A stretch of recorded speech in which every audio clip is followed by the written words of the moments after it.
Y partimos. Bueno, eh, les comentaba que bueno tenerlos por acá el día de hoy. Nos vamos a seguir viendo en todo caso mañana también en la mañana. Si es que no alcanzamos a terminar de ver la materia que tenemos pensada, ¿cierto?, respecto a la comparecencia en juicio. ¿Ya? Les voy a compartir pantalla. Un segundito. Estoy acá. Ya. Ahí, súper. No sé si se ve bien. Es un PDF, así que no se va a ver igual que el PowerPoint, pero de todas maneras no sé. ¿No? La clase pasada, ¿cierto? Habíamos quedado, habíamos revisado, ¿cierto? Y vimos con algún grado de detalle esta primera institución que forma parte de lo que conocemos como el jus postulandi o postulación procesal, ¿cierto? Que hace referencia al patrocinio, que vimos, ¿cierto? Eh, Solamente lo puede asumir un abogado habilitado para el ejercicio de la profesión y que tiene como requisitos formales, entonces, la firma y la individualización mediante nombre, apellido y domicilio del abogado patrocinador. ¿Ya? Ahora vamos a ver esta segunda institución que es el famoso mandato judicial. ¿Ya? Al igual que el patrocinio es un contrato también solemne, mediante el cual una persona le va a otorgar facultades suficientes para la representación ante un tribunal de justicia a otro. ¿Ya? También está regulado en disposiciones del Código. Ah, claro. Sí, está regulado por disposiciones del Código Civil, puesto que es un mandato, ¿ya? Y en tanto mandato va a tener algunas reglas que se le aplican, de aquellas que están reguladas en la parte especial del Código Civil, ¿cierto? Cuando regula algunos contratos en especial. Bueno, el mandato es uno de ellos, no el mandato judicial en particular, pero sí el mandato en general, respecto de lo cual van a haber algunas reglas que van a ser de todas maneras aplicables, ¿ya? Y por supuesto, este contrato va a tener algunas particularidades que van a estar reguladas específicamente en el Código Orgánico de Tribunales y en el Código de Procedimiento Civil. ¿Ya? A diferencia del mandato común, ¿cierto? Que van a ver en su oportunidad cuando vean la parte especial del Código Civil, ¿cierto? Que se puede entregar para realizar una serie de gestiones, el mandato judicial tiene como único propósito, ¿cierto?, el que esta otra persona actúe en representación de la parte ante el Tribunal de Justicia. ¿Ya? Ese es el único propósito, la única finalidad que tiene el mandato judicial. Vamos a ver con algunos u otros alcances, pero en la esencia, eh, la finalidad que tiene el mandato judicial es únicamente la representación de una persona ante un tribunal de justicia. ¿Ya? Algunas diferencias, ¿cierto?, entre el mandato civil, que es el que ustedes van a estudiar en su oportunidad, y el mandato judicial, es que el mandato civil puede ejercer como mandatario, es decir, aquel que representa al otro, ¿cierto? Puede ser cualquier tipo de persona, ¿ya? Incluso un incapaz puede actuar como un mandatario, ¿ya? Mientras que el mandato judicial está expresamente regulado en la ley 18.120, ¿cierto? Que establece expresamente cuáles van a ser las personas habilitadas eh, para ejercer la función de mandatario, ¿ya? Que son las mismas que vimos en la clase pasada, acuérdense, a propósito de quienes pueden comparecer en juicio en representación de otros, ¿ya? Son esas mismas personas. Que las vamos a repasar ahora muy rápidamente también para refrescar, ¿ya? El mandato civil también por regla general es, al igual que en general en- en materia contractual, eh, es un contrato consensual, es decir, no exige ningún tipo de formalidad para que ésta produzca efectos legales, mientras que el mandato judicial, en cambio, va a tener solemnidades que están expresamente establecidas también por el legislador, sin las cuales entonces tampoco va a surtir ningún tipo de efecto. Eh, Cuando yo ponga RG es regla general, ¿ya? Gracias, Francisca, por la pregunta. RG, o cuando vean RG, ya sea en un apunte o en las presentaciones, es porque es por regla general, ¿no? Entonces el mandato civil por regla general es consensual, y por regla general porque existen algunos tipos de mandato también que están regulados en materia civil que no lo son, ¿no? Que exigen algún tipo de formalidad, ¿no? Pero por regla general no. Eh, Asimismo, en el mandato civil, la representación no es un elemento de la esencia, mientras que en el mandato judicial lo que forma parte, el propósito, ¿cierto? Y sin el cual no existe el mandato judicial, es la representación de una persona por otra, ¿ya? El mandato normal o el mandato común o civil, ¿cierto? La representación es un elemento de la naturaleza, es decir, que no es necesario señalarlo para que exista, pero no es un elemento de la esencia, es decir, que pueden las partes, en virtud de la autonomía de la voluntad, libremente disponer que ese no sea un efecto de dicho contrato, ¿ya? Y también es importante, ¿cierto? El mandato judicial no se extingue, y esto aunque les parezca sorprendente, ¿cierto? No se extingue por la muerte del... Ahí quedó mal escrito, pero en definitiva es la muerte del mandante.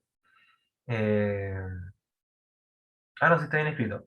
En definitiva, la muerte del mandante no va a extinguir el mandato judicial, tratándose de la representación en juicio, atendido que el interés de la parte va a sobrevivir, si queremos decirlo así, a la parte, tratándose de conflictos más bien patrimoniales, ¿cierto?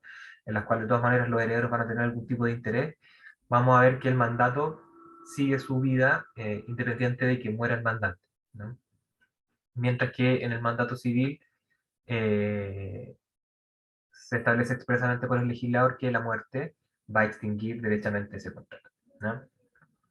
Profe, y puede ser como también cuando se termine el contrato, así como el servicio del abogado en este caso. Sí, O, sí, vamos a ver que también, al igual que el patrocinio, vamos a ver las formas que tiene de extinguirse el mandato judicial, pero esto solamente para graficarles que mientras que en materia civil, y lo que está regulado en el Código Civil, ¿cierto? El mandato a secas tiene como una de las formas de su término la muerte del mandante. El mandato judicial, ello no es así, ¿no? Pero vamos a ver en definitiva cuáles son las otras formas en las cuales puede extinguirse en todo caso el mandato judicial, ¿no? Y precisamente una de las formas tradicionales cuando se termine el ejercicio del encargo, en el fondo, que es cuando termina el juicio, ¿no? Pero lo vamos a ver. Eh, Súper. Esto lo vimos en la clase pasada, ¿cierto? ¿Quiénes pueden ser las personas que pueden representar a otra ante un tribunal de justicia, ¿cierto? Son el abogado habilitado para el ejercicio de la profesión, pero además, ¿cierto? El procurador del número y los estudiantes y egresados de universidades o de escuelas de derecho de las distintas universidades autorizadas, ¿no?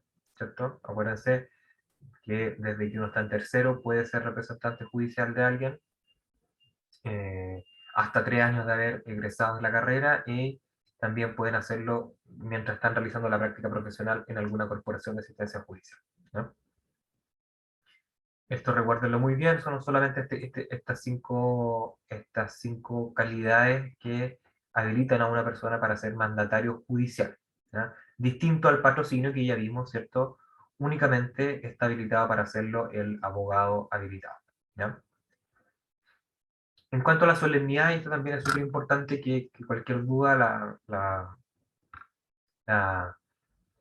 la hagan ver, ¿es cierto? Si es que no entienden alguno de los conceptos, por favor no vacilen en preguntar.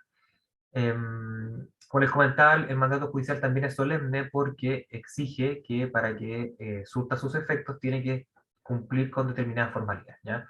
Y a diferencia de lo que ocurre con el patrocinio, que se puede realizar solamente de una forma, y esa forma es con la firma y la individualización completa del eh, abogado patrocinante, el mandato judicial se puede suscribir de diversas formas, ¿ya?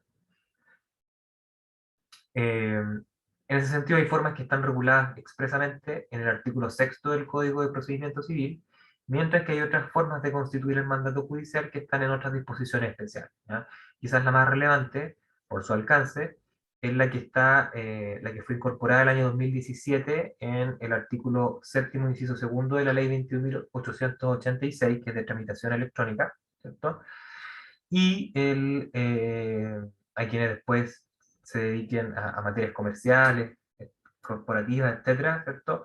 También existe una forma de constituir el mandato judicial a través del endoso en comisión de cobranza de alguno de estos instrumentos de pago, ¿cierto? Una letra de cambio, un pagaré o un cheque, ¿ya? Y eso está regulado también en una ley que regula específicamente este tipo de instrumentos comerciales, ¿cierto? Letras de cambio y pagaré. Creo que así se llama la ley, ¿ya? Pero vamos entonces a los más comunes, ¿cierto? No al endoso, que un tipo de contrato especial. Los más comunes y que ustedes van a encontrar en la práctica judicial son la escritura pública, ¿cierto? Que la escritura pública como tal, y vamos a ver cuando veamos los instrumentos públicos como medios de prueba, cuáles son los requisitos que tiene que cumplir, pero a grandes rasgos exige ciertas formalidades, como por ejemplo que tiene que estar suscrita por un funcionario público, perdón, ante un funcionario público, ¿cierto? Especialmente habilitado por la ley para esos efectos, ¿ya? Eh, y además de una serie de otras solemnidades que en definitiva eh, lo hacen plena fe entonces de lo que se señale en una escritura pública, ¿ya? No sé si alguno ha tenido la oportunidad de tener que hacer alguna escritura pública, pero saben entonces que se tienen que hacer ante notarios públicos. En subsidio también se pueden hacer ante funcionarios del registro civil, pero solamente cuando no existan notarios en una comuna determinada, ¿ya? eh, y tiene que cumplir con una serie de otros requisitos y formalidades que están expresamente establecidas en la ley, ¿no? Por lo tanto, esa es quizás la forma más solemne en virtud de la cual puede quedar constituido un mandato judicial a través de una escritura pública, ¿no? Una segunda forma es a través de un acta es simplemente un escrito en la cual consta algún hecho determinado, ¿cierto? Un acta que se extienda por el juez, ya sea de letras o un árbitro, y suscrita por cada uno de los otorgantes, es decir, en este caso por el mandatario y por el mandante, ¿cierto? En la cual consta en definitiva que se está entregando poder suficiente para ser representado en un juicio, ¿ya? Esa es otra forma en la cual el legislador permite que se constituya el mandato judicial. Y la tercera forma, que es quizás la más común, eh, generalmente cuando uno no tiene recursos para, para suscribir una escritura pública, ¿cierto? Porque las escrituras públicas son costosas, lo puede hacer a través de una declaración escrita, ¿ya? En la que el mandante va a autorizar, perdón, en la que por escrito, ¿cierto?, el mandante le va a otorgar poder al mandatario, y esa declaración escrita va a tener que quedar autorizada por el secretario del tribunal que está conociendo el procedimiento en particular, ¿ya? Y vamos a ver que esta modalidad en particular es común que se practique en el mismo acto de la demanda, ¿ya? Y de manera conjunta con el patrocinio. Y por eso muchas veces se confunden ambas instituciones, porque en la práctica jurídica y judicial es común que los abogados al momento de constituir patrocinio y poder lo hagan en una misma parte del escrito de la demanda, ¿ya? Y por lo tanto, la forma de constituirlo así, de esta declaración escrita, no es más que en un apartado del escrito de la demanda, ¿cierto? Se señala que yo, demandante, ¿cierto? O yo parte, otorgo poder para actuar, ¿cierto?, en representación mía ante el tribunal, por ejemplo, aquí veo a Soledad Muñoz, ¿cierto? Habilitada en derecho, qué sé yo, RUT tanto, tanto, tanto, domiciliada en tanto, tanto, eh, quien firma en señal de aceptación, ¿no? Y yo entonces lo que tengo que hacer para que ese mandato judicial sea válido y surta sus efectos, es que no basta con que esa declaración esté por escrito en la demanda, sino que además requiere ser autorizada por un secretario del tribunal ante el cual yo voy a comparecer, ¿ya? Y eso cómo se hace es que ustedes comparecen ante el tribunal, ¿cierto?, en el cual recayó su demanda, y el secretario del tribunal, ¿cierto?, a ustedes les va a solicitar, les va a verificar la identidad, tanto al mandante como al mandatario, de modo tal que él pueda autorizar y dar fe de que lo que se está señalado por escrito en la demanda, ¿cierto?, Eh, es cierto, ¿ya? Y en definitiva, mediante esa autorización que realiza el secretario del tribunal, va a recién surtir todo su efecto ese mandato judicial, ¿ya? Por lo tanto, ustedes ya ahí tienen tres maneras por las cuales se puede suscribir un mandato judicial, ¿ya? Escritura pública, un acta extendida entre juez de letras o árbitro y suscrita por los otorgantes, o lo más común, como les señalo, la declaración escrita por el mandante y que está autorizada ante el secretario del tribunal. ¿Ya? Como les comentaba, la ley de tramitación electrónica incorporó también una novedad en este sentido, incorporó una nueva modalidad que en principio debiese ser más sencilla, pero vamos a ver que no es tanto, en virtud de la cual no va a ser necesario que esta declaración escrita del mandante sea autorizada por el secretario del tribunal, sino que va a bastar y va a dar plena fe, ¿cierto?, de que lo que se está, de que la persona que está prestando su declaración es la persona eh, que se identifica como tal, ¿cierto? Por el solo hecho de que el mandante firme esa declaración por escrito, que generalmente va a ser la demanda, como les señalo, la firme mediante una firma electrónica avanzada, ¿ya? Que es lo que se conoce por sus siglas como la FEA. ¿Ya? Eh, y bueno, ahí sin entrar en detalle, existe una ley que regula específicamente cuáles son los requisitos que tiene que cumplir una firma electrónica avanzada, pero en general es un tipo de herramienta que la gente común no usa, ¿cierto? Pero que permite efectivamente certificar que quien suscribe un documento electrónico, ¿cierto? Es efectivamente quien la está utilizando. ¿Ya? Es un documento, o sea, no es un documento, sino que es una certificación electrónica que uno compra y dura una serie de años, ¿cierto? Eh, y que en definitiva permite certificar que cada uno de los documentos que uno estampa con ese certificado digital, en definitiva, han sido autorizados por uno. ¿Ya? Yo algún tiempo tuve, ya no, ya se me expiró mi FEA, lamentablemente. ¿Ya? Por lo tanto, esta es una opción, como les digo, eh, si bien el legislador tuvo bien considerarla, la verdad es que tampoco tiene mucha aplicación práctica, precisamente porque el común de las personas no tienen firma electrónica avanzada porque eh, no es gratuita, ¿cierto? No hay que confundirla, por ejemplo, con la clave única, por ejemplo. Cuando uno firma simplemente con clave única, ahí lo que está haciendo es suscribirlo mediante una firma electrónica simple, ¿ya? Que no cumple con los estándares de seguridad que sí certifica una firma electrónica avanzada y que por lo mismo es pagada, ¿cierto? Y tiene otros tecnicismos informáticos que yo desconozco, ¿ya? Eh, ¿Alguna duda respecto de estos temas? Me imagino que sí,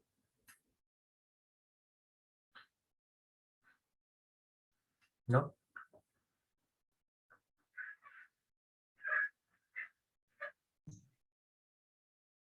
Parece que no. Ya, entonces es súper importante que ustedes conozcan desde ya entonces cuáles son las formas a través de las cuales pueden suscribir el mandato judicial. Ya vimos, ¿cierto?, que respecto del patrocinio, la sanción por el incumplimiento era que el escrito se iba a tener por no presentado. Es decir, como el patrocinio se exige en la primera presentación ante el tribunal, si es que nosotros no acompañamos o no firmamos, ¿cierto?, y no se entregaba válidamente un patrocinio a un abogado habilitado para el ejercicio de la profesión, lo que iba a ocurrir es que el tribunal derechamente iba a tener por no presentado el escrito, ¿no?, para todos los efectos legales. En cambio, tratándose del mandato judicial, eh, la sanción por incumplimiento es diversa, ¿ya? Y esta está establecida también en el artículo segundo, inciso cuarto de la ley 18.120, y es que el tribunal no va a tener por no presentado derechamente el escrito, ¿ya? Sino que va a emplazar, va a entregar un plazo fatal, ¿cierto?, de 3 días máximo, a, a la parte que presenta ese escrito, ¿cierto? A la parte que presenta dicho mandato judicial, para poder corregir cualquier tipo de vicio en el que haya incurrido por incumplimiento de dicha formalidad, ¿ya? Por lo tanto, por ejemplo, esto es lo más común en la práctica, si uno presenta una demanda, ¿cierto?, en la cual esta viene firmada de manera simple por el mandante y el mandatario, eh, lo normal va a ser que el tribunal entonces va a tirar una resolución en la cual ordene al demandante en definitiva eh, que el escrito venga en forma, ¿no? El tribunal, en general los tribunales no son muy, ¿cómo decirlo? Son de pocas palabras, ¿ya? Por lo tanto, cuando ustedes incurren en algún tipo de vicio de forma respecto, por ejemplo, a la forma de constituir el mandato judicial, lo más probable es que el tribunal no les señale, oiga, sabe que usted incurrió en dicho error, así que por favor corríjalo, sino que simplemente les va a emitir una resolución en la cual les va a decir, eh, venga en forma, ¿ya? Por lo tanto, uno no va a tener idea, en la mayor cantidad de los casos, qué es lo que quiere decir el tribunal con esas tres palabras. Por lo tanto, ahí va a tener que interpretar que en el fondo lo que pasó es que incurrió en algún tipo de error, y por lo tanto va a tener que revisar rápidamente cuál error fue en el que incurrió para poder corregirlo dentro del plazo máximo de 3 días que entrega el tribunal, ¿ya? Profe, ¿qué palabras eran? Venga en forma. Generalmente ocupan ese tipo de nomenclatura, pero no es la única nomenclatura que ocupan, ¿ah? Para que no se preocupen. ¿Ah? Hay varias otras formas crípticas en las que los tribunales se comunican con la ciudadanía, ¿no? Tanto es así, ¿cierto?, que hace ya varios años el Poder Judicial tiene un programa de lenguaje claro en el cual quiere capacitar a sus funcionarios y a sus jueces para que puedan escribir de una manera un poco más comprensible para para el, para el interesado, en el fondo, ya en acceder a la justicia. No sé si habrá dado resultados, yo no he visto buenos resultados, pero sé que se están haciendo los esfuerzos al menos, ¿ya? Eh, pero para que lo sepan. Entonces, en definitiva, aquí la sanción, como ven, es distinta, o sea, es la misma en el fondo. En ambos casos, si es que no se cumple la formalidad, se va a tener el escrito por no presentado, pero, en el caso del mandato judicial, el tribunal va a entregar un plazo de 3 días máximo para que ustedes puedan corregir y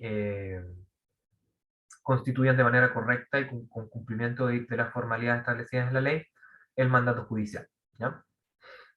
Y aquí expresamente, bueno, el legislador estableció que las resoluciones, por ejemplo, que se dicten a este respecto, en la que se tiene por no presentado el escrito, no va a ser susceptible de ningún tipo de recurso, ya ni siquiera la reposición. Por lo tanto, simplemente uno solo, ¿ya? La duración es prácticamente lo mismo que revisamos a propósito del patrocinio, también va a durar durante todo el proceso sin necesidad de ningún tipo de ratificación, ¿ya? Para ningún tipo de gestión, ¿ya? Aquí, a diferencia del patrocinio, que requiere ser ratificado o en definitiva constituir un nuevo patrocinio cuando se presente algún tipo de recursos, como la casación en la forma y el fondo y el recurso de revisión. En el caso del mandato, aquí me equivoqué, esto debiera decir duración del mandato, ¿ya? Por si acaso. Eh, Allí no hay ningún tipo de excepción, ¿ya? En cuanto a las facultades que entrega el mandato judicial, hay que distinguir, ¿cierto?, aquellas que son esenciales, sin las cuales, ¿cierto?, no existe este contrato, aquellas que son de la naturaleza, y aquellas que son accidentales o que las partes pueden señalar expresamente que quieren que surtan efecto, ¿ya? Eh, En cuanto a las facultades esenciales, ya se los mencioné, ¿cierto? Son por supuesto aquellas sin las cuales el mandato no es un mandato. Son aquellas que las partes no pueden modificar ni limitar, ¿cierto? Porque pertenecen a la esencia misma de la existencia de este contrato, ¿ya? En ese sentido, el artículo séptimo del Código de Procedimiento Civil establece que el poder para litigar se va a entender conferido para todo el juicio en el cual se presenta el mandato, ¿cierto? Y aun cuando no exprese las facultades que se conceden, va a autorizar al mandatario para tomar parte en todos los trámites e incidentes del juicio y en todas las cuestiones que por vía de reconvención se promuevan hasta la ejecución completa de la sentencia definitiva, ¿ya? Las cláusulas en las cuales se nieguen o que se limiten estas facultades son nulas, ¿ya? Por lo tanto, aquí expresamente el legislador ha establecido que el efecto principal y esencial del mandato va a ser entregar las facultades al mandatario para poder tomar parte dentro del juicio en todos los trámites e incidentes, incluso en aquellos que se disputan por vía de reconvención y hasta la completa ejecución de la sentencia definitiva en un juicio, ¿ya? Cualquier cláusula que busque limitar el ejercicio de estas facultades va a ser considerada nula, ¿cierto? Por afectar o atentar contra un elemento de la esencia de este contrato.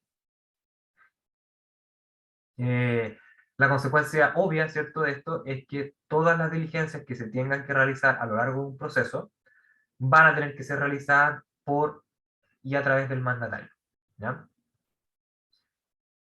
En ese sentido, lo que ocurre, para efectos prácticos, es que la parte natural, ¿cierto? El representado va a desaparecer del proceso, ¿ya?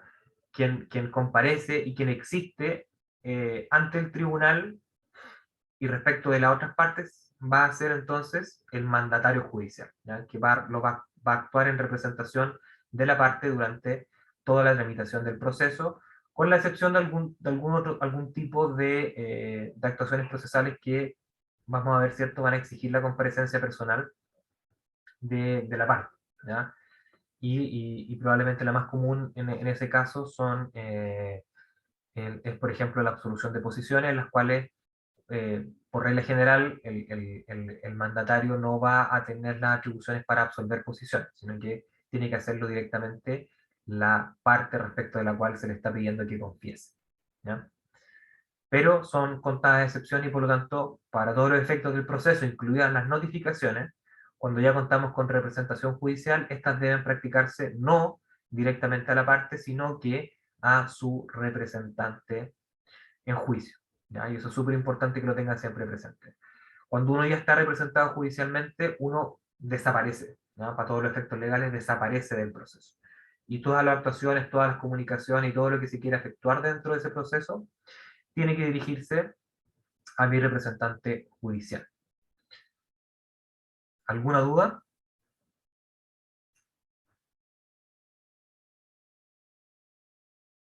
No. Excelente. Muchas gracias, Luna y Génesis. Avancemos entonces. ¿Cuáles son las otras facultades que son de la naturaleza? Es decir, aquellas que las partes que pertenecen naturalmente al mandato, pero que las partes podrían, ¿cierto?, modificar, ¿ya? Son esencialmente dos, ¿ya? Una, quizás la más relevante, ¿cierto?, es la posibilidad de que de que el poder otorgado a través del mandato judicial sea delegado por el mandatario, ¿ya? Probablemente ustedes no entiendan, o sea, como no han procurado, ¿cierto? Aún no tienen experiencia de contacto con esto, pero probablemente cuando lo hagan, esto va a ser lo que pan de cada día, ¿ya? El famoso delega poder, ¿ya?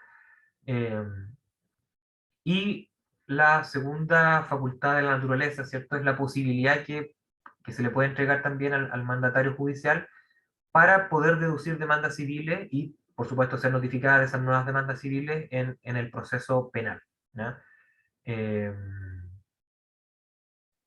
por regla general, ¿cierto? Un mandato judicial en materia penal eh, va a habilitar al interviniente en ese caso, estamos hablando de materia penal, va a habilitar al interviniente para representarlo en el proceso penal, ¿ya? Y también, como un efecto y una facultad de la naturaleza, va a habilitar al mandatario también para deducir algún tipo de demanda civil dentro de ese proceso penal, ¿ya? Pero perfectamente las partes podrían decir que el mandato se limite únicamente a la representación judicial penal respecto de materias penales y que se limite cualquier tipo de posibilidad de deducir algún tipo de demanda civil dentro de ese proceso penal, ¿ya? Lo mismo ocurre respecto de la delegación de poder, ¿ya? Eh, por esencia, ¿cierto? El mandato judicial va a entregar la representación en juicio a una persona determinada, pero puede ser también que yo como representante judicial pueda delegar el encargo, ¿cierto?, en una tercera persona, ¿cierto?, que va a pasar a ser también un mandatario judicial en virtud de una delegación de poder, ¿ya? O delegación del mandato, ¿ya?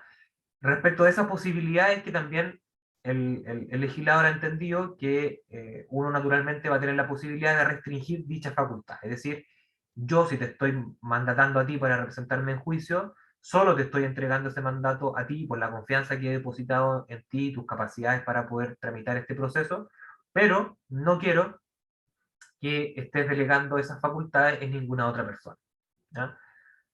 Lo normal es que no se señale nada al respecto y por lo tanto uno pueda delegar poder. Y en virtud de esta facultad es que lo que ocurre, ¿cierto? Es que en definitiva, y aquí les puse un monito bastante expreso, ¿cierto? existe la persona, que es la parte en el juicio, ¿cierto?, que entrega la representación judicial, por ejemplo, a un abogado, quien, a su vez, para efectos de la tramitación del proceso, por ejemplo, va a delegarle el poder con el que actúa ante el tribunal a una tercera persona que va a ser, por ejemplo, el procurador, ¿no?, el procurador de la oficina, ¿no?, que es lo que si alguna vez ustedes procuran, es lo que probablemente ocurrirá, ¿no? Eh, y respecto de esto, ¿cierto? Como se trata en el fondo de un nuevo mandato judicial, como una extensión del mandato judicial, se ha interpretado, por supuesto, que estas terceras personas, respecto a las cuales se puede delegar el mandato, también tienen que ser aquellas que están habilitadas legalmente para ello, ¿ya? Y por lo tanto, solamente pueden ser abogados habilitados para el ejercicio de la profesión, ¿cierto?, procuradores del número, estudiantes de tercero, cuarto, quinto, egresados hasta 3 años y eh, practicantes de la Corporación de Asistencia Judicial, ¿ya? No puede ser ninguna de otras personas, y también tiene que hacerse a través de alguna de las formas legales que revisamos anteriormente, ¿cierto? Por escritura pública, mediante acta ante el juez, mediante la certificación del secretario del tribunal o mediante firma electrónica avanzada o endoso, ¿ya? Por lo tanto, tiene que cumplir, como es un contrato también, solemne, tiene que cumplir con todas y cada una de las formalidades exigidas por la ley para que surta efecto, ¿ya? La limitación, y esto no está establecido en la ley, pero es algo que se ha ido limitando por un criterio jurisprudencial, es que el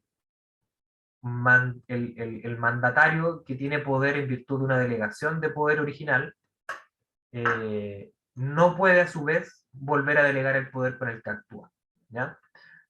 En ese sentido, por ejemplo, si yo quisiera delegarle poder a otra persona, a otro tercero, quien tiene que hacer esa delegación de poder tiene que ser necesariamente el mandatario original, ¿ya?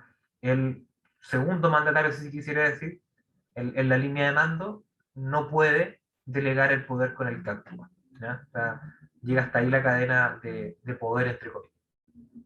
¿Queda claro eso? Eso, como les digo, no es un criterio, no es algo que está establecido en la ley, pero es un criterio que se ha venido desarrollando jurisprudencial.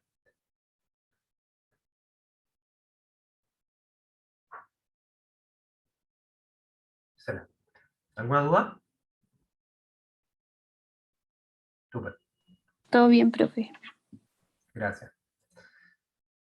Y finalmente, ¿cuáles son las facultades accidentales o especiales? También es súper importante que lo tengan presente, porque a diferencia de las facultades que se dan en naturaleza, ¿cierto? Estas, si es que no están mencionadas expresamente en el mandato judicial, no se van a entender por incorporadas ni entregadas al mandatario, ¿ya? Por lo tanto, si es que no se señalan, el mandatario va a carecer de todas estas facultades.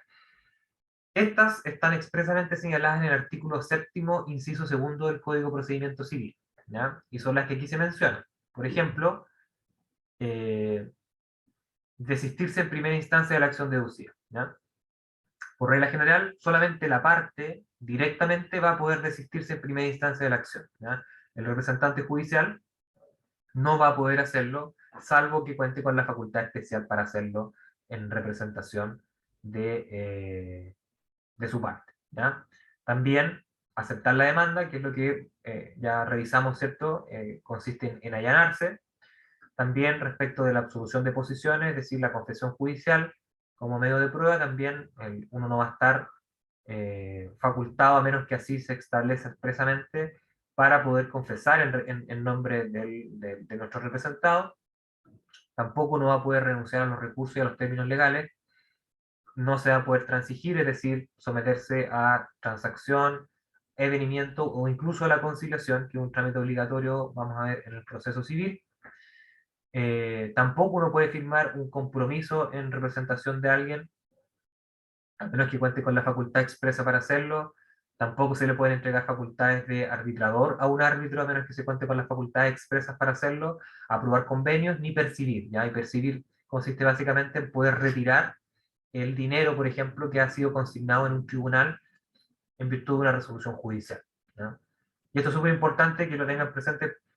Bueno, ya no va a ocurrir, pero por ejemplo, cuando uno se dedicaba, por ejemplo, a presentar recursos de protección por alza de la ISAPRE, lo común era que entonces a uno en virtud de las costas procesales, ¿cierto? Eh, estas fueran depositadas, ¿cierto? A la cuenta del tribunal, pero esas solamente iban a poder ser percibidas a menos que contara con una facultad especial para aquello por el, el interesado en el fondo, la persona que había sufrido el alza de Elizabeth, y no su abogado, que era el más interesado, ¿cierto?, en poder percibir esas costas procesales. Por lo tanto, no se va a poder hacer ninguna de estas actuaciones a menos que se señale expresamente en el mandato judicial que se van a tener las facultades para aquello. ¿Ya? Lo que exige la ley es que se haga una mención expresa, lo que se puede hacer de dos formas. ¿Ya? Se puede hacer nombrando una a una cada una de las facultades que se desean otorgar al mandatario judicial. Si, por ejemplo, si yo quiero entregarle facultades solamente respecto de algunas cosas, por ejemplo, solamente para percibir, para transigir eh, y para allanarse, entonces yo puedo poner solamente expresamente faculto, ¿cierto?, al mandatario judicial a realizar dichas cosas, ¿cierto? Y la otra forma en la que se suele hacer en la práctica es no necesariamente señalándolas una a una, ¿cierto? Sino que señalando y haciendo referencia en el mandato judicial que se entrega, simplemente a una referencia de que se entregan todas y cada una de las facultades establecidas en el artículo 7º, inciso segundo del Código de Procedimiento Civil. ¿Ya? Y de esa manera se va a entender entonces por todos que se están entregando, ¿cierto?, todas y cada una de las facultades que están establecidas en hecha disposición, ¿cierto?, que son las que vemos en pantalla. ¿Ya? Eh, ¿Alguna duda?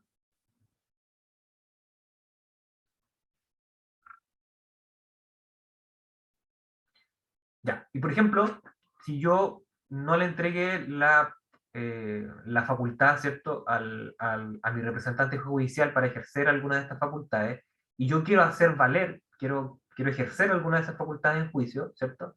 Entonces, y como yo no puedo comparecer directamente ante el tribunal, ¿cierto? Porque vimos que la regla general es que uno tiene que actuar representado, entonces lo que va a ocurrir es que yo tengo que concurrir igual con mi representante judicial y ambos tenemos que firmar, por lo tanto, voy a tener que, van a tener que comparecer ambas personas en definitiva eh, ante el tribunal para que surta efecto esa actuación procesal.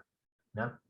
Que en la práctica se realiza mediante la firma de ambas personas en el escrito, en definitiva, en virtud del cual se ejerce ese acto jurídico procesal. ¿Ya? ¿Queda claro ahí? Profe, Dígame.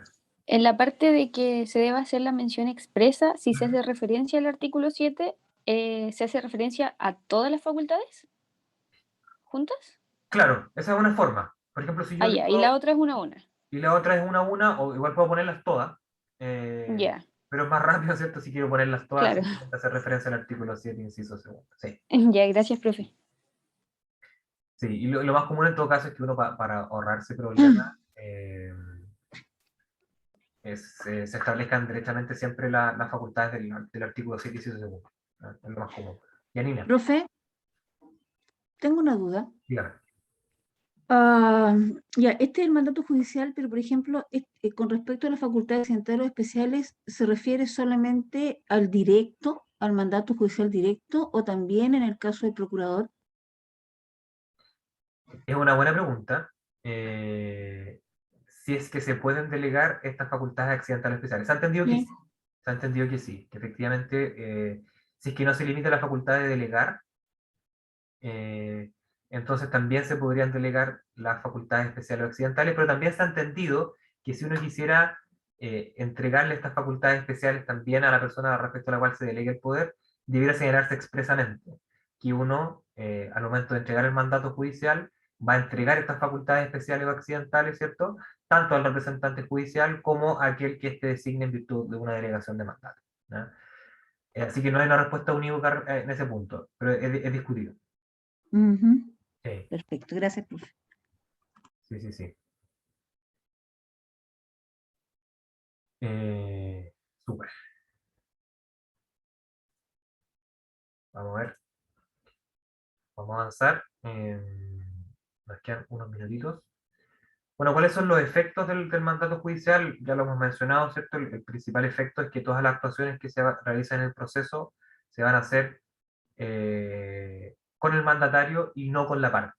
Como les decía, la parte va a desaparecer del proceso, para todos los efectos legales. Y por lo tanto, y esto es lo importante, cualquier actuación procesal que se haga directamente con la parte, pasando a llevar al representante judicial, van a ser directamente actuaciones nulas, ¿ya? Así, por ejemplo, quizás lo más importante es que una notificación, si es que se realiza, por ejemplo, directamente ante la parte, habiendo tenido un representante judicial, entonces esa actuación va a ser nula, ¿ya? Por muy notificado que esté la parte, ¿cierto? Si es que no se notificó válidamente al representante judicial, entonces esa notificación puede ser declarada nula, ¿ya? ¿Cuáles son las excepciones de actuaciones en las que puede actuar directamente la parte, ¿cierto? Sin necesidad de comparecer en conjunto con el mandatario? Van a ser en materia penal también, pero solamente para que lo sepan, eh, que es la conciliación y el avenimiento en procesos penales, ¿cierto? Por injuria o calumnia, ¿ya? Pero súper específico, súper especial, así que no es necesario que lo recuerden, ¿ya? Pero existen excepciones en las cuales sí se va a permitir que la parte pueda conciliar y avenir en este tipo de procesos respecto de este tipo de delitos, ¿ya? Creo que Francisca antes había preguntado, ¿cierto?, cuáles son las formas en virtud de las cuales se puede poner término al mandato, y estas están también expresamente establecidas en la ley, en el artículo 10 del Código de Procedimiento Civil. Vimos también que, al igual que el patrocinio, lo normal es que la forma en que va a terminar el mandato judicial es en virtud del desempeño del encargo, es decir, hasta la ejecución de la sentencia.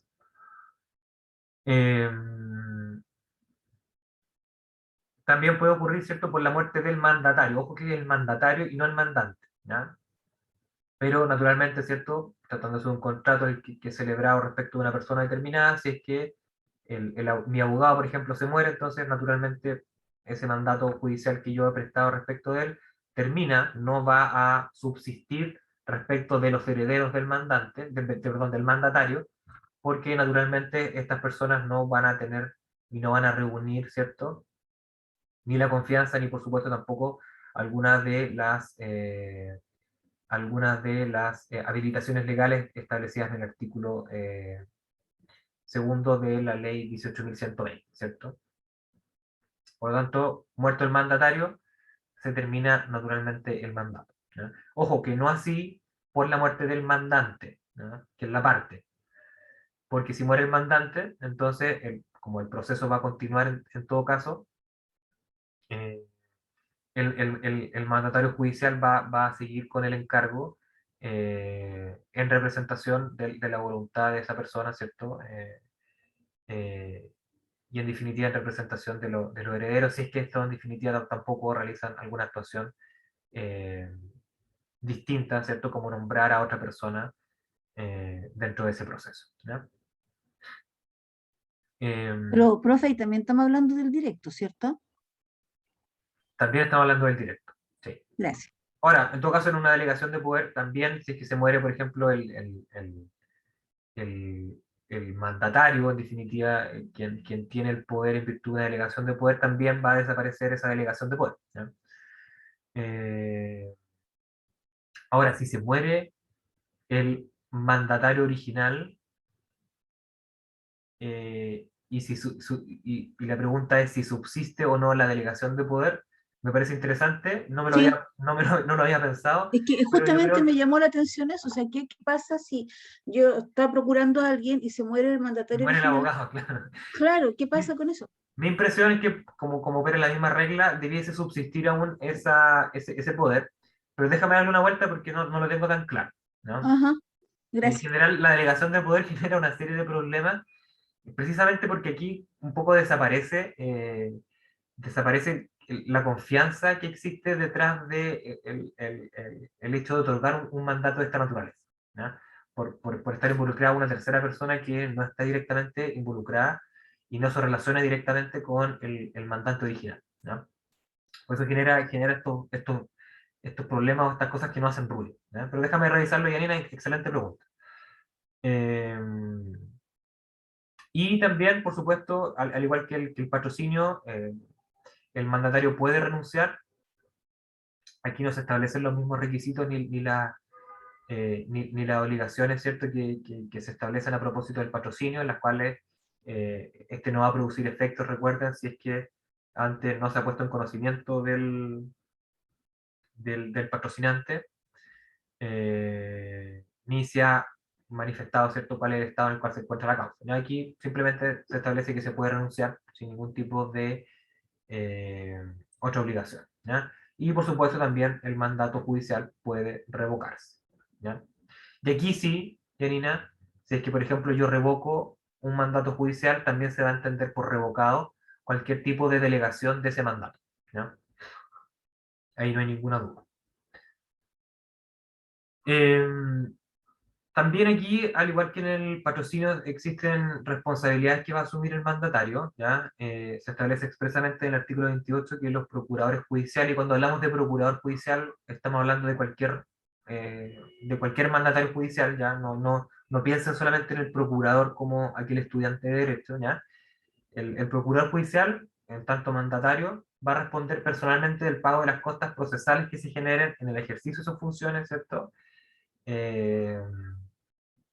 Y que sean de cargo de sus mandantes, ¿ya? Sin perjuicio de la responsabilidad que estos puedan ejercer respecto de los primeros, ¿ya? En el fondo, uno igual va a quedar obligado civilmente al pago de las costas procesales, ¿ya? Sin perjuicio de la responsabilidad que igual va a tener la parte o la persona a la cual nosotros estamos representando, ¿ya? Así que ojo con eso, uno igual queda obligado, ¿cierto?, al pago de las costas procesales en el ejercicio de un mandato judicial. Lo ideal es que nunca los condenen en costas, ¿no? O al menos en las costas, ¿cierto?, la que hace referencia a esta, que son las costas judiciales. ¿Qué pasó? Me volví para atrás. Aquí ver. ¿Alguna duda hasta acá?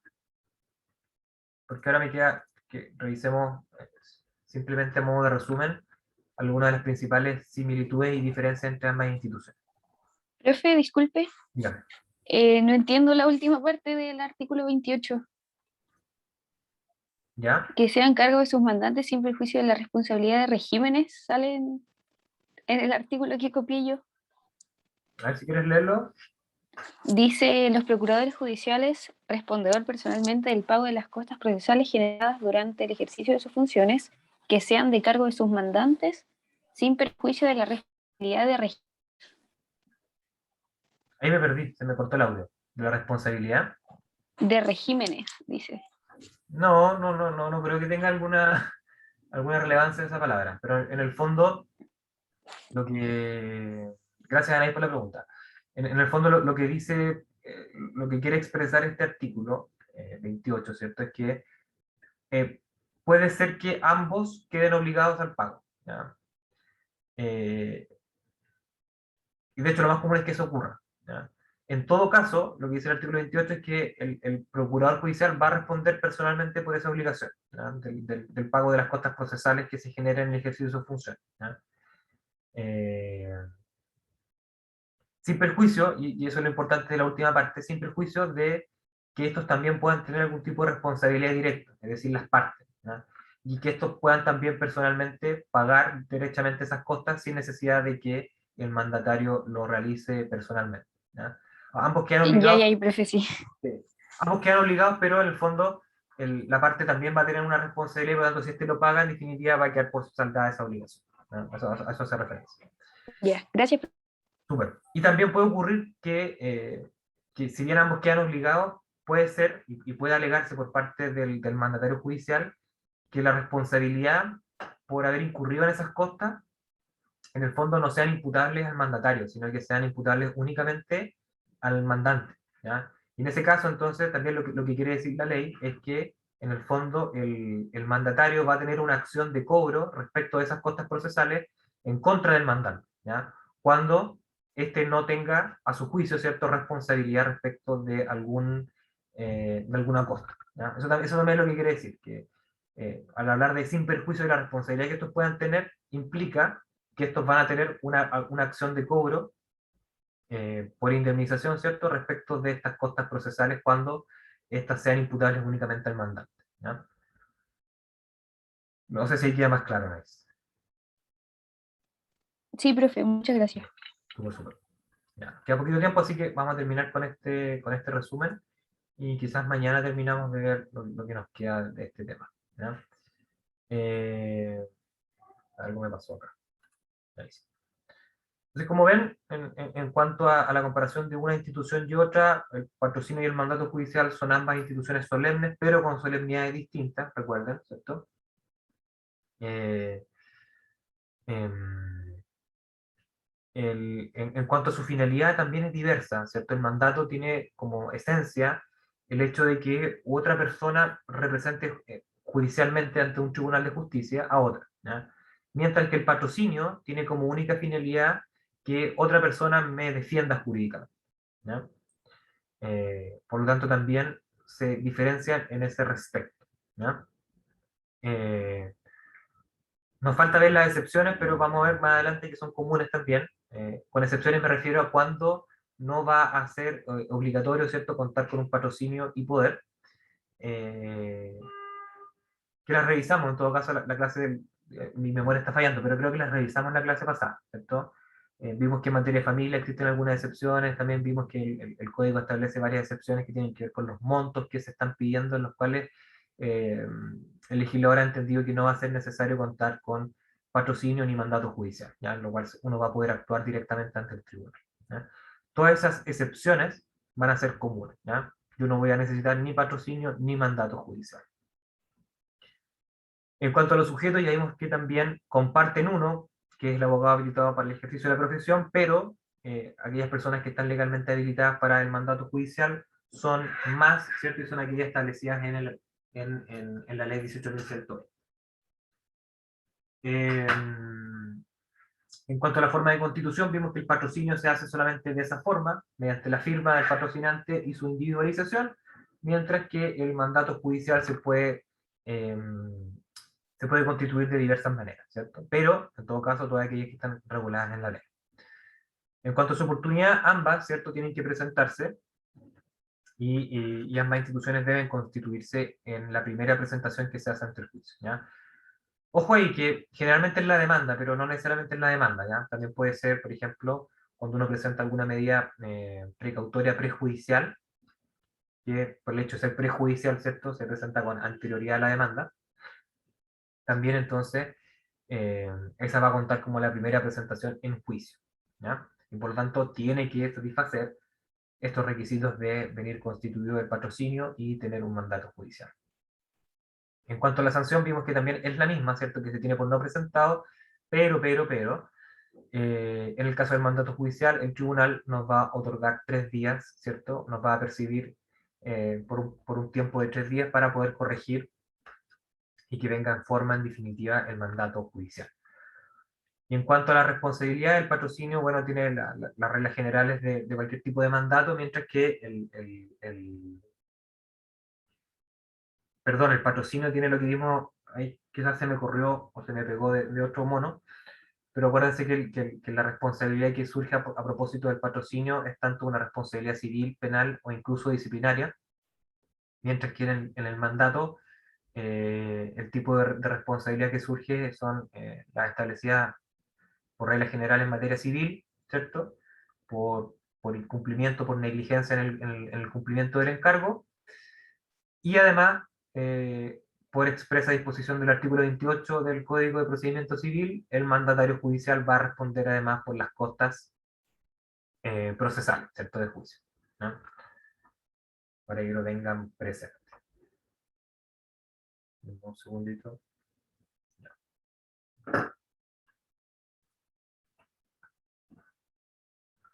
Y aquí les puse algunos ejemplos para que no les quede esto tan en el aire. Ya ustedes ya tienen a su disposición la presentación, así que pueden tener a la vista también estos ejemplos para que puedan disponer de ellos al momento de hacer el ejercicio práctico de la demanda, ¿ya? Así que ya están completamente notificados de la existencia de estos ejemplos. Y así, por ejemplo, aquí les puse un ejemplo de la constitución de un patrocinio solo, ¿cierto? A secas, sin un poder de por medio. ¿Ya? Y así, por ejemplo, podemos poner en un otro sitio la demanda, solicito al tribunal, ¿cierto?, tener presente que vengo a designar patrocinante al abogado habilitado para el ejercicio de la profesión, fulano, ¿cierto?, domiciliado en tanto, tanto, quien firma en señal de aceptación. ¿Ya? Lo más común, en todo caso, y lo que les comentaba, ¿cierto?, es que normalmente es la misma persona la que concentra ambas calidades. ¿Ya? Bueno, lo más común que ustedes encuentren en cualquier ejemplo de demanda es que se solicite, ¿cierto?, tener presente el tribunal, que vengan a designar patrocinante al abogado tanto, tanto, a quien también confiero poderes y quien firma en señal de aceptación. U otra forma, ¿cierto?, que es la más común, yo diría, esta es por lo menos la que uso yo, es que puedo tener presente que vengo a designar abogado patrocinante y a conferir poder, ¿cierto?, al abogado habilitado tanto, tanto, tanto, ¿cierto?, domiciliado en tanto, tanto, quien firma en señal de aceptación. ¿Ya? Esta es la forma quizás más común de constituir patrocinio y poder, ¿ya? En una misma declaración, como ven. ¿Ya? Esta forma de constituir patrocinio y poder, ¿ya?, está claro.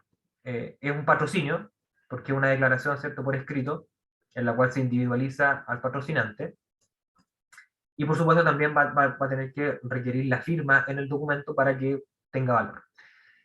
Pero como forma de constituir el mandato judicial, esto es lo que se conoce como la declaración por escrito del mandante, eh, que luego, ¿cierto?, va a ser autorizada por el secretario del tribunal. ¿Ya? Y por lo tanto, esta declaración por escrito no va a ser suficiente por sí misma, ¿cierto?, sino que va a requerir una autorización judicial eh, que haga surtir en definitiva todo su efecto, ¿ya? Sin la cual nos van a percibir, ¿cierto?, dentro de tercero día para que corrijamos dicho error. ¿Ya?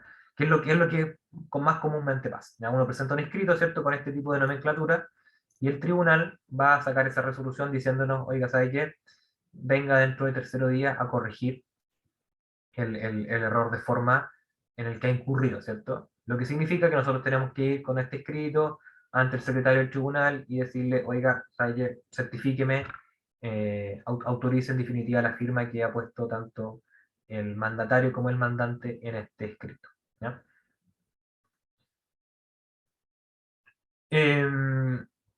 Existen otras formas, ¿cierto?, en las cuales yo podría, por ejemplo, constituir patrocinio en una persona determinada y darle poder a otra distinta, ¿cierto? Por ejemplo, yo designo abogado patrocinante a un abogado X, ¿cierto? Y además, por separado, ¿cierto?, le otorgo mandato en ese caso, por ejemplo, una estudiante habilitada, señorita, no sé, Paulina Rojas, ¿cierto?, ambos domiciliados en tal parte, quienes firman en señal de aceptación. Por lo tanto, yo también podría perfectamente, en una misma declaración, entregar un patrocinio y darle poder a una persona distinta. ¿Ya? Y también aquí les puse un ejemplo de delegación de mandato judicial, eh, en la cual, por ejemplo, uno podría señalar, ¿cierto? Y aquí quien declara ya no es la parte, sino que es el mandatario judicial, que podría, por ejemplo, señalar que va a delegar mandato con el que actúa en autos, y en autos se refiere al proceso el cual se está tramitando, a la estudiante habilitada, nombre tanto, ¿cierto?, con domicilio en tanto, y quien firma en señal de aceptación. ¿Alguna duda? Yo creo que les debe haber quedado un poquito más claro con ejemplos. Espero que sí. Estamos en la hora. Eh, ¿Les queda claro en qué consiste el patrocinio y el poder, ¿cierto?, y las diferencias entre una y otra institución? Anaí levanta el dedito, dice que sí. No estoy viendo el chat. Sí, súper, súper. Perfecto. Entonces con eso yo creo que ya estamos en tierra derecha. Y mañana nos queda solamente revisar algunas pequeñas situaciones especiales, ¿cierto?, en las cuales existen disposiciones legales expresas que modifican las reglas generales en materia de constitución de patrocinio y poder, pero las vamos a revisar el día de mañana en la mañana, en la que también por el tiempo que vamos a tener libre, quizás también hagamos alguna actividad para entregar décimas, así que ojalá que todos puedan participar, especialmente quienes han venido a estas clases, porque ustedes van a tener sin duda la materia más fresca para poder hacer esos ejercicios. Así que Nos vemos mañana en la mañana y gracias a todos por asistir en la clase del día. Gracias. Profe, gracias. Chao, profe. Gracias. Chao, profe. Chao, profe. Gracias. Chao, profe.